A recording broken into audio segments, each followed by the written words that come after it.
Safdah TV. ومن سيئات أعمالنا من يهده الله فلا مضل له ومن يضلل فلا هادي له أشهد أن لا إله إلا الله وحده لا شريك له وأشهد أن محمدا عبده ورسوله قال الله تعالى في كتابه الكريم يا أيها الذين آمنوا اتقوا الله حق تقاته ولا تموتن إلا وأنتم مسلمون أما بعد.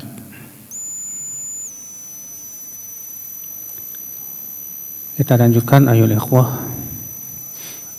hadis ke 567. An Abi Darda radhiyallahu anhu qala awsani khalili alla tusyrik billahi syai'an wa in qutti'ta aw hurrikta wa la tatruk salatan maktubatan muta'ammida faman tarakaha muta'ammidan faqad bari'at minhu dhimmah wa la tashrabil khamr fa innaha miftahu kulli syarr rawahu Ibnu Majah wal Baihaqi an Syahr bin Haushab an Ummi Darda. Dari Abu Darda, semoga Allah meridainya, ia berkata, kekasihku memberikan aku wasiat. Itu yang pertama, jangan mempersekutukan Allah dengan apapun. Walaupun tubuhmu dipotong-potong atau dibakar. Yang kedua, jangan meninggalkan sholat wajib secara sengaja. Maka siapa yang meninggalkan sholat wajib ya dengan sengaja, maka ia telah terlepas ya dari tanggungan. Yang ketiga, jangan minum arak, karena sesungguhnya ia adalah miftah kulli syarr, kunci segala keburukan. Hadis ini akhi kita ambil faidah, di mana Abu Darda bercerita bahwa Nabi SAW memberikan wasiat. Yang pertama, jangan berbuat syirik. Walaupun kamu tubuhmu dipotong-potong atau kamu dibakar, tetap jangan berbuat syirik. Namun hadis ini Pak seakan bertabrakan dengan ayat. Ya. Apa itu? Allah berfirman, illa man ukriha wa qalbuhu mutmainnun bil iman. Kecuali orang yang dipaksa sementara hatinya dipenuhi dengan keimanan. Di mana ayat itu turun waktu itu Ammar bin Yasir dipaksa untuk mengucapkan kata-kata kufur, kata-kata syirik. Dan ia terus disiksa sampai akhirnya Ammar bin Yasir sudah tidak kuat lagi dengan siksaan. Akhirnya dia mengucapkan kata-kata kufur itu. Sementara hatinya tenang dengan keimanan. Akhirnya dia pun dilepaskan, dibebaskan. Datanglah ia kepada Rasulullah sallallahu alaihi wasallam dan menceritakan kejadian itu. Maka Allah turunkan ayat tadi, illa man ukriha, kecuali orang yang dipaksa. Berarti Allah menyebutkan bahwa orang yang melakukan kesyirikan, mengucapkan kata-kata syirik, ya, dalam keadaan dia dipaksa dengan syarat apa? Wa qalbuhu mutmainnun bil iman. Hatinya itu tenang dengan keimanan. Maka itu dikecualikan, Allah maafkan dia. Sementara hadis ini mengatakan apa? Jangan berbuat syirik walaupun badan kamu apa? Dipotong-potong dan kamu dibakar. Apakah bertabrakan?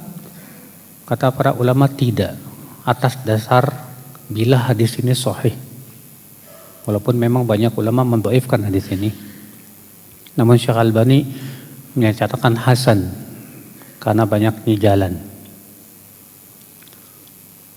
Kalau misalnya dikatakan hadis ini sahih atau hasan kata Syekh Albani, bagaimana mengkompromikan dengan ayat tadi, Pak? Yaitu bahwa ayat tadi sifatnya rukhsah, keringanan. Sedangkan hadis ini sifatnya azimah. Azimah itu artinya kita tidak mengambil keringanan. Paham tidak? Kebalikan rukhsah adalah azimah. Contoh rukhsah. Boleh tidak sholat berjamaah ke masjid kalau hujan. Itu namanya apa? Rukhsah. Tapi antum tetap pergi ke masjid walaupun hujan. Itu namanya azimah. Paham tidak? Walaupun hujan, walaupun sebetulnya rukhsah keringanan buat kita tidak hadir, tetap saya mau pergi ke masjid. Berarti antum mengambil sikap azimah namanya. Ya, tidak mengambil apa? Rukhsah. Nah, Nabi SAW menganjurkan supaya kita jangan berbuat syirik walaupun badan kita dipotong-potong, walaupun kita dibakar. Artinya mengambil azimah itu lebih utama. Tapi kalau kita misalnya tidak kuat ya dengan hal seperti itu, boleh rukhsah. Karena itu hukumnya apa? Darurat. Dan kaidah usul fikih mengatakan apa, Pak? Wa darurah tubihul mahdhurat. Ya, sesuatu yang darurat itu membolehkan sesuatu yang apa? Terlarang. Iya. Hadis ini menunjukkan akan haramnya syirik, Pak. Dan bahwasanya syirik itu dosa besar yang paling besar. Yang kedua, wasiatnya apa? Jangan tinggalkan sholat wajib, itu sholat 5 waktu, secara sengaja. Nah, siapa yang meninggalkan sholat yang wajib secara sengaja, maka telah terlepas tanggungan. Apa maksudnya terlepas tanggungan, Pak? Ada 2 makna. Makna yang pertama, terlepas tanggungan artinya Allah tidak berjanji untuk memasukkan dia ke dalam surga.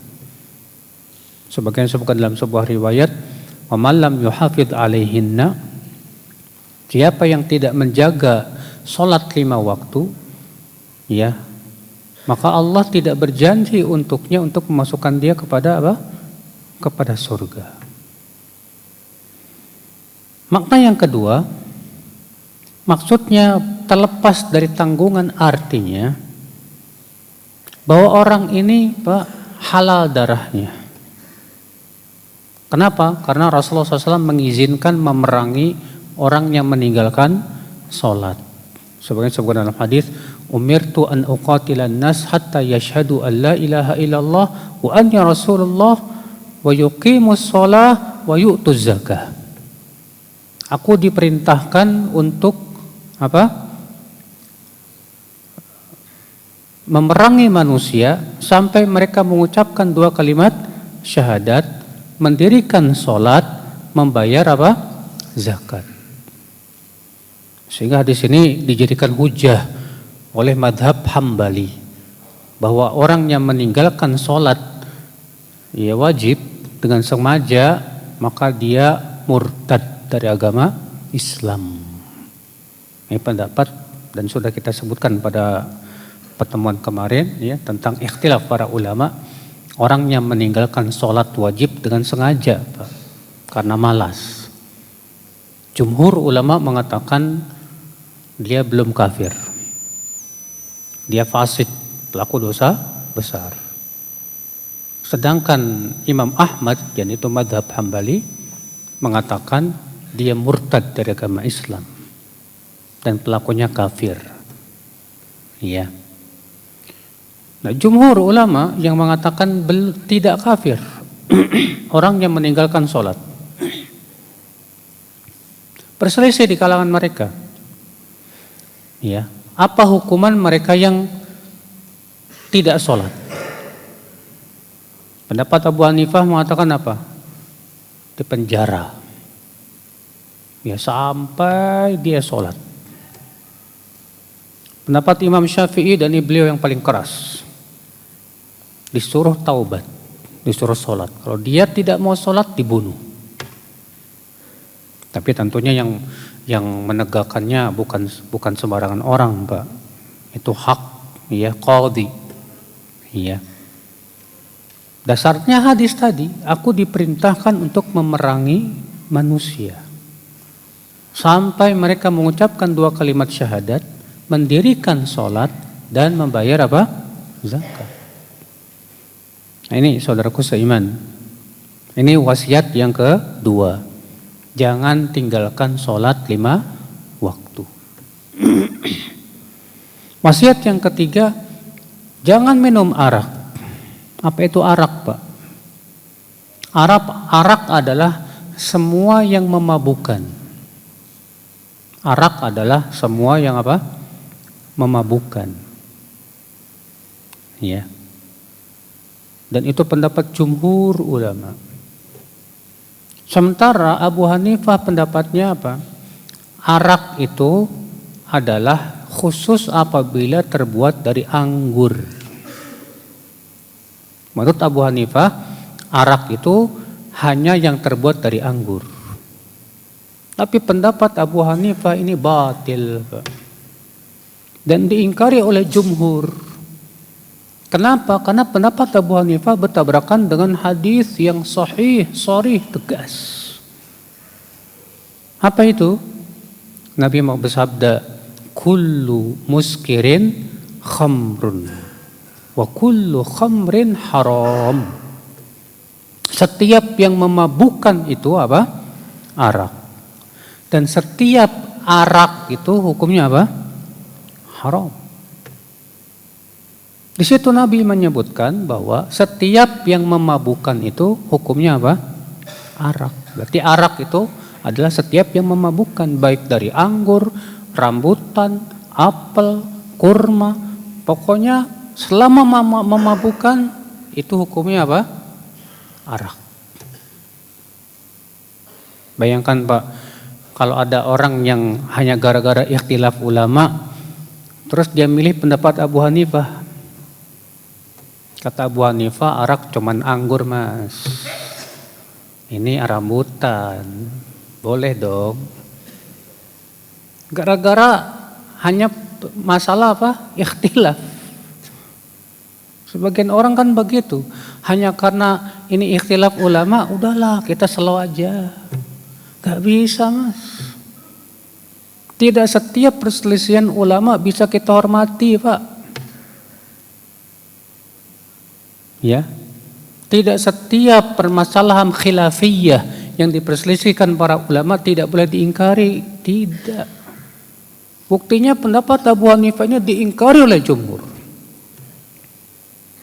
Kenapa? Karena pendapat Abu Hanifah jelas-jelas bertabrakan dengan nas yang sahih, sharih, ya tegas nasnya itu.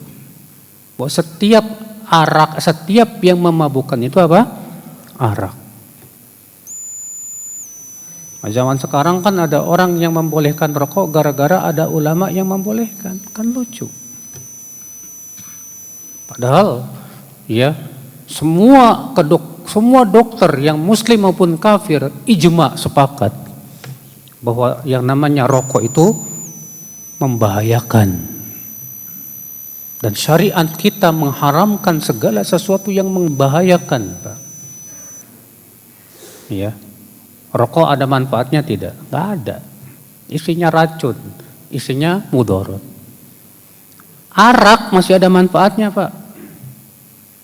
Ada tidak arak manfaatnya? Ada, menurunkan kolesterol. Ya. Makanya Allah mengatakan yas'alunaka 'anil khamri wal maisir.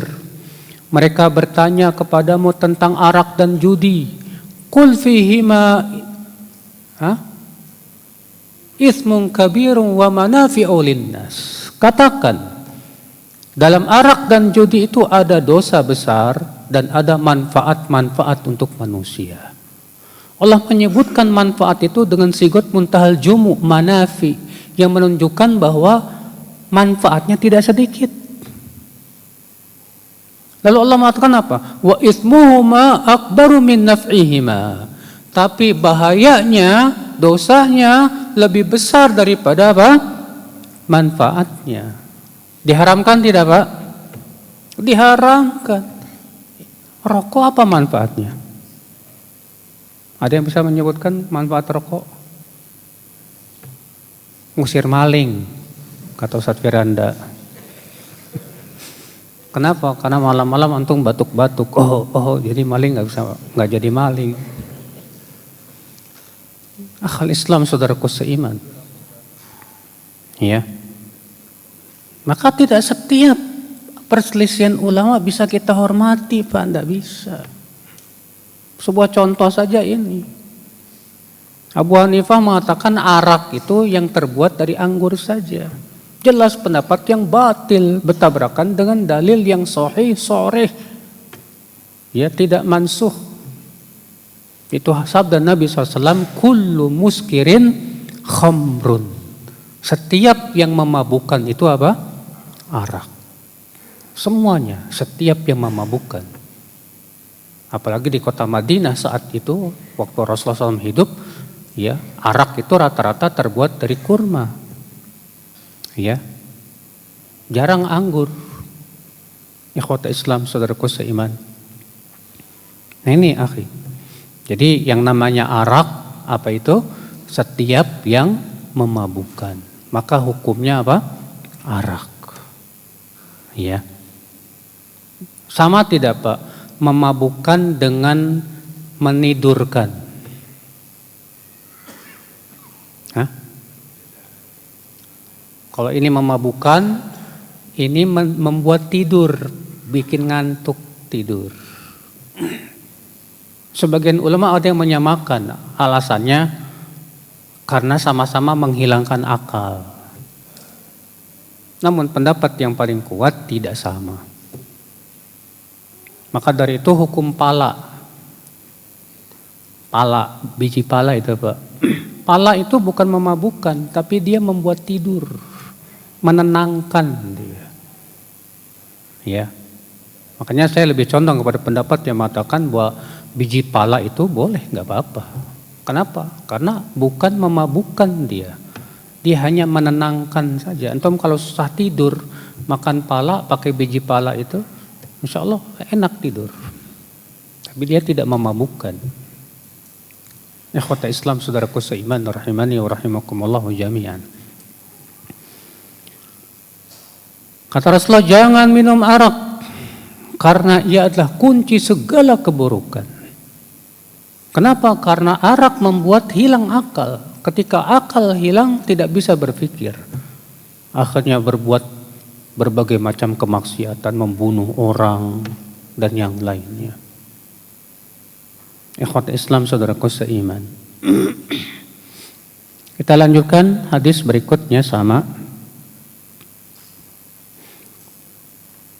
Warahu yakni hadis Anas alladhi fi dhaif Muhammad bin Nasr fi kitab as-salah wa lafdhu sami'tu Rasulullah SAW yaqul bainal abdi wal kufri aw syirki tarkus shalah fa idza taraka sholata faqad kafar.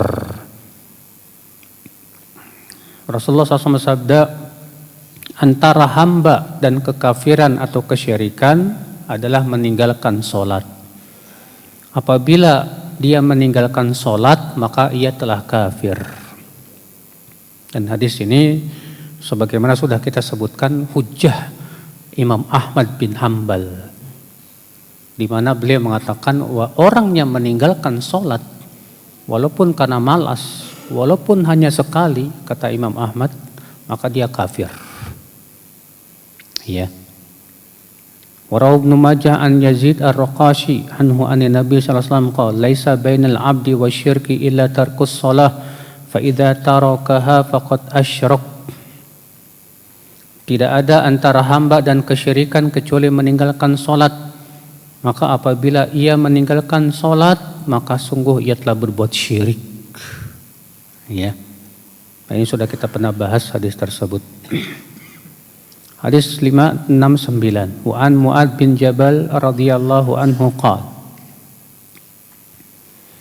Ata Rasulullah SAW rajulun faqala ya Rasulullah allimni amalan idza ana amiltu dakhaltul jannah.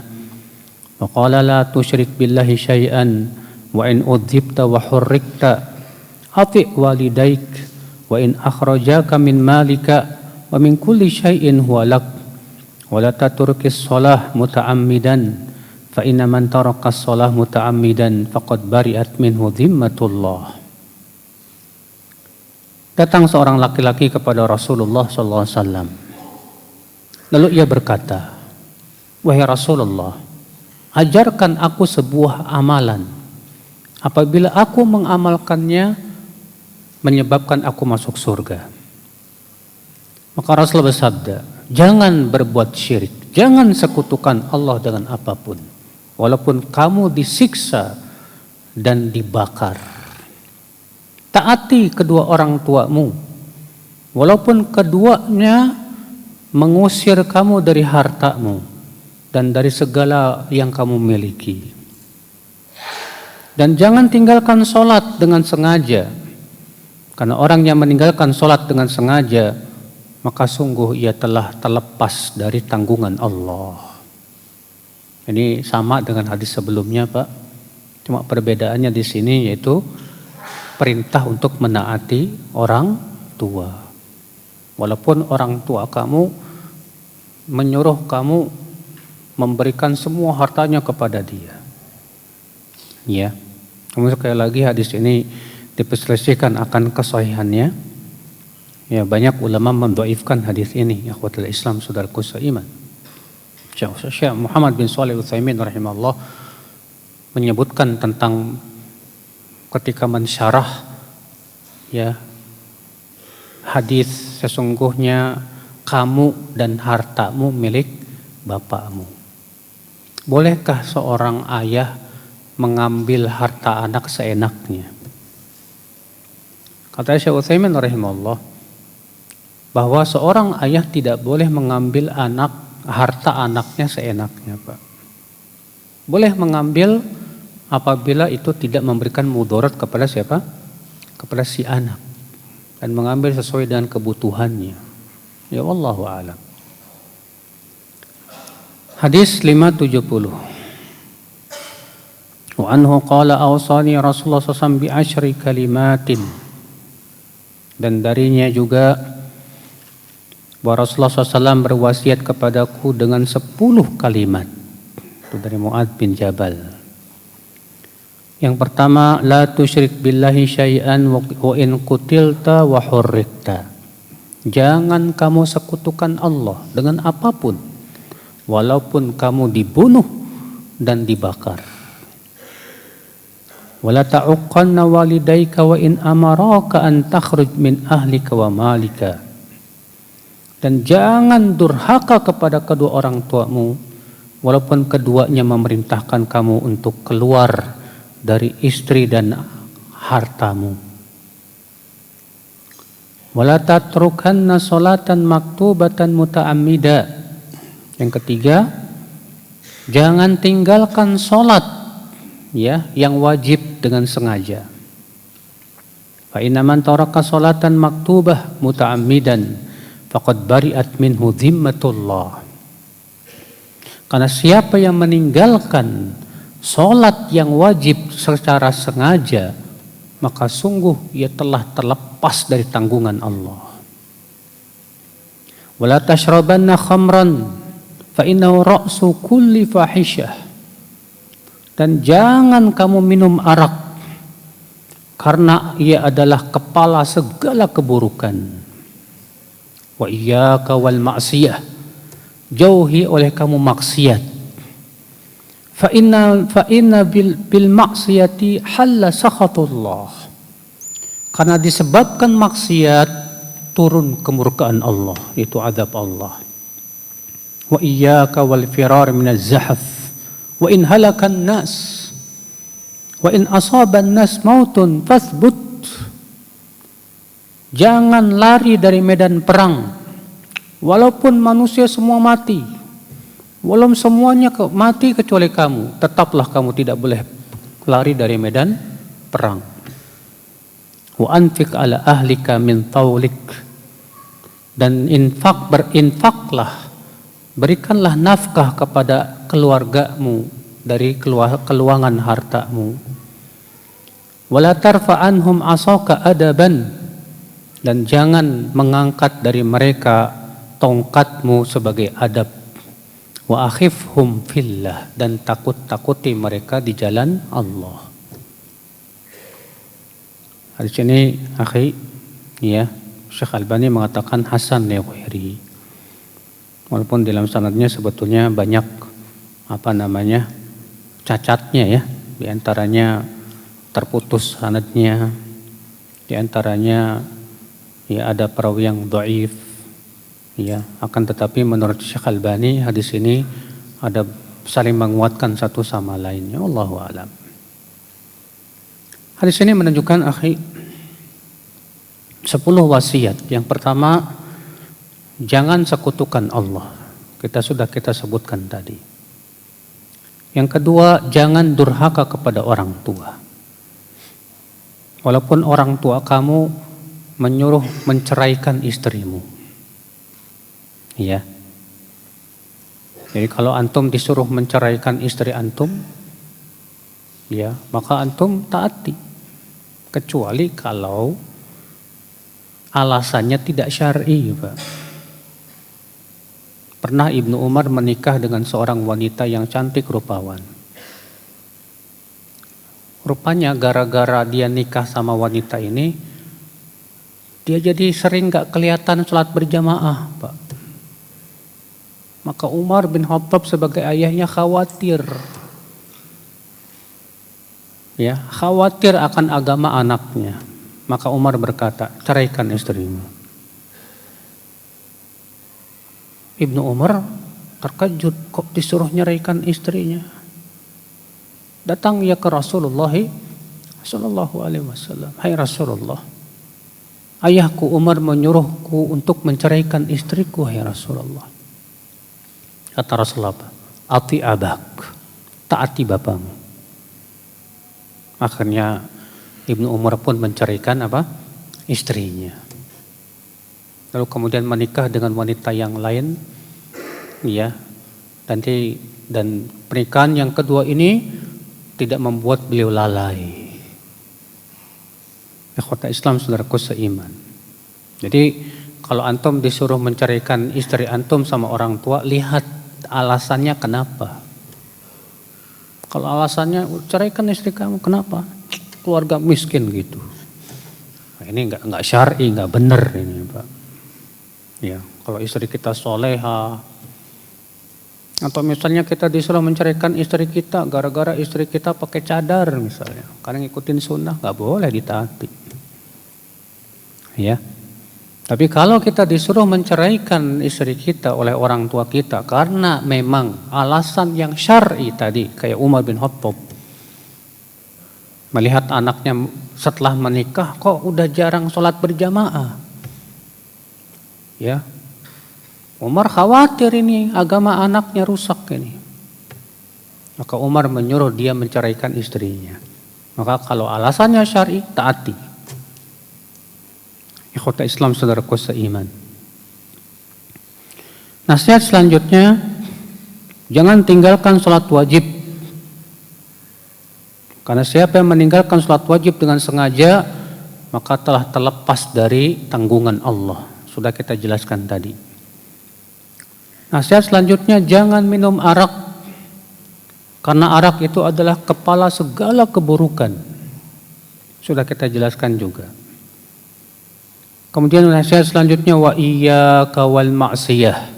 Jauhi oleh kamu maksiat. Ya, maksiat ada dua macam. Ada maksiat yang termasuk dosa kecil, ada maksiat yang termasuk dosa besar. Semuanya wajib ditinggalkan, Pak. Ya.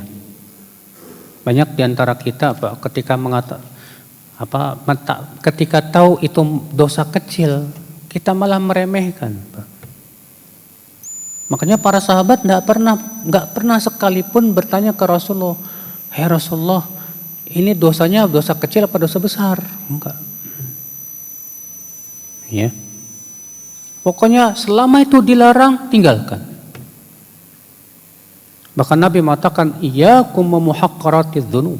Jauhi oleh kalian dosa-dosa kecil. Karena perumpamaan orang yang terus-menerus melakukan dosa kecil seperti orang yang mengumpulkan apa? Kayu bakar. Ini satu datang, ini satu datang. Lama-lama apa? Jadi besar, saudaraku seiman. Ya. Kata Rasulullah, jauhi oleh kamu maksiat. Karena disebabkan maksiat turun kemurkaan Allah Subhanahu wa taala. Akibat maksiat Allah murka sama kita ya akhi. Maka hati-hati akhi, jangan pernah meremehkan maksiat. Al-Imam Ibnu Qayyim dalam kitab Ad-Da' wad-Dawa menyebutkan 50 ya pengaruh buruk dari maksiat. Di antaranya apa Pak? Bahwa maksiat itu mendatangkan kesialan. Memang maksiat itu bikin sial Pak. Di antaranya apa Pak? Maksiat itu menghalangi kita dari keberkahan, nggak diberkahi hidup kita. Di antaranya apa Pak? Maksiat itu membuat hati kita hitam. Di antaranya juga maksiat itu membuat hati kita lemah untuk menaati Allah. Di antaranya juga maksiat akal Islam menyebabkan Allah menjadikan hati-hati manusia tidak suka kepada kita. Iya. Makanya pelaku maksiat pasti kita tidak suka Pak. Antum mau nggak disamakan dengan Fir'aun? Nggak mau kan? Kenapa antum tidak mau disamakan dengan Fir'aun? Karena kita semua tahu siapa Fir'aun. Orang yang memaksiati Allah. Antum mau nggak disebut iblis? Iblis gak mau. Kenapa? Karena iblis memaksiati Allah Pak. Lihat Allah jadikan iblis, Fir'aun, Qarun, Haman, nama-nama mereka buruk di hati-hati kita. Akibat apa? Maksiat mereka ya akal Islam kepada Allah Subhanahu wa taala. Ya. Dan banyak lagi akhi kesialan-kesialan dan keburukan-keburukan yang akan kita rasakan dari maksiat. Itu baru di dunia, belum di kuburan. Maksiat mendatangkan apa? Adab. Belum di akhirat ya akal Islam saudaraku seiman. Maka dari itu ya akhi, hati-hati dengan maksiat. Maka Rasulullah mengatakan wa iyyaka wal ma'siyah. Jauhi oleh kamu maksiat. Fa inna bil ma'siyati halla sakhatullah. Karena disebabkan maksiat turun datang itu kemurkaan Allah Subhanahu wa taala. Kemudian yang selanjutnya wa iyyaka wal firar minaz zahf. Jangan pernah lari dari medan perang. Dan ini termasuk dosa besar yang membinasakan, Pak. Sebutkan dalam hadis lain yang sahih riwayat Bukhari dan Muslim, ya. Sab'um minal mubiqat. Ada 7 dosa yang membinasakan. Di antaranya wattawalli yaumaz zahf. Lari dari medan perang. Ketika perang berkecamuk, kemudian pasukan kita kalah. Dalam Islam nggak boleh lari dari medan perang. Ya. Makanya saya buka dalam hadis Allah kagum kepada 2 orang. Ajiba rabbuna ila rajulain. Yang pertama orang yang bangun di waktu malam. Dia tinggalkan kasurnya, selimutnya, dia tinggalkan syahwat tidurnya demi untuk bermunajat dengan Allah Subhanahu wa taala. Yang kedua, orang yang berperang di jalan Allah. Lalu pasukannya kalah. Dan dia tahu kalau lari dia akan mendapatkan dosa besar. maka ia terus maju sampai mati. Maka Allah kagum kepada orang itu, kata Rasulullah sallallahu alaihi wasallam. Ya. Hadis ini kita kemudian wasiat selanjutnya, berikan nafkah kepada istrimu. Ya, dari keluasan hartamu. Hadis ini menunjukkan wajib atas suami memberi nafkah istri. Zaman sekarang malah kebalikan, banyak suami yang nyuruh istrinya kerja, Mas. Sementara suaminya di rumah dia nggak kerja. Ya. Dan itu ada ya.